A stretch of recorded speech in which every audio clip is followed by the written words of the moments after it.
After about 25 years of being alive, Quake has had many different iterations. Whether it's the movement or different weapons, you can almost always expect some variety from the Quake franchise. However, if you ask any die-hard Quake fan what the worst Quake ever is, they will 100% answer with enemy territory Quake Wars. Let's take a look at the supposed worst Quake ever. Enemy Territory Quake Wars, or ETQW, was by all means not a traditional Quake game. In fact, most people would make the argument that it only shares the name and story of Quake. ETQW wasn't mainly developed by id Software this time around. Instead, Activision, the publisher for it at the time, had Splash Damage develop the game.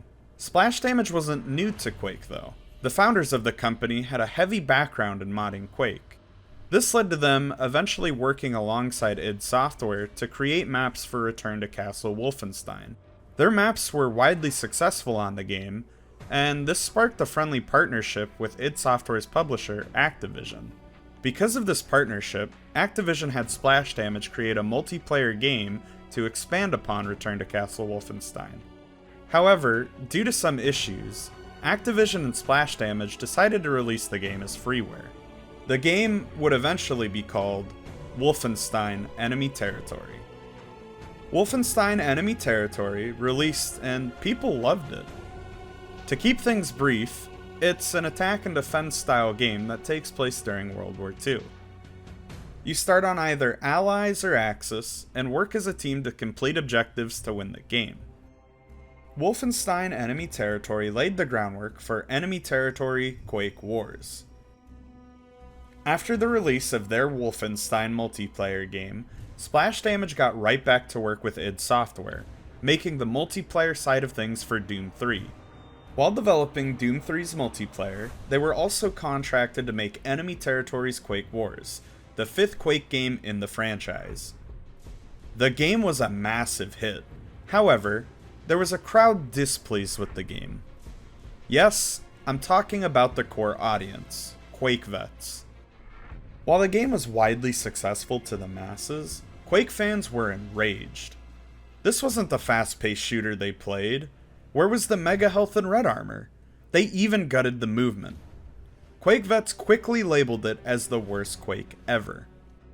Quake Wars featured some key elements that Wolfenstein Enemy Territories laid the groundwork for, such as a campaign system that brought you through the different maps in a specific order to convey a story, classes with the same progression system in Wolfenstein Enemy Territory, and an attack and defense style gameplay. The maps were immaculate, utilizing John Carmack's megatextures in their id Tech 4 engine. This allowed for maps to be textured on a per inch basis so that the game would never have a repeating texture. Splash Damage had outdone themselves again. Quake Wars lasted a few years before its overall population died down. Splash Damage had other projects to focus on now, so Quake Wars took a back seat. Enemy Territory's Quake Wars is living proof that a Quake game can be mainstream, but it will cost its identity.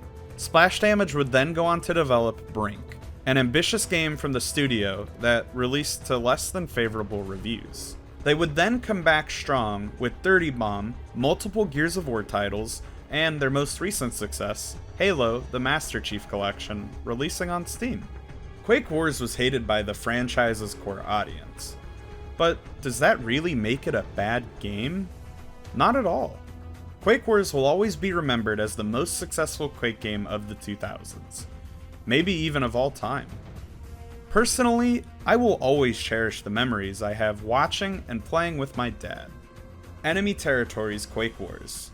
Not the worst Quake ever.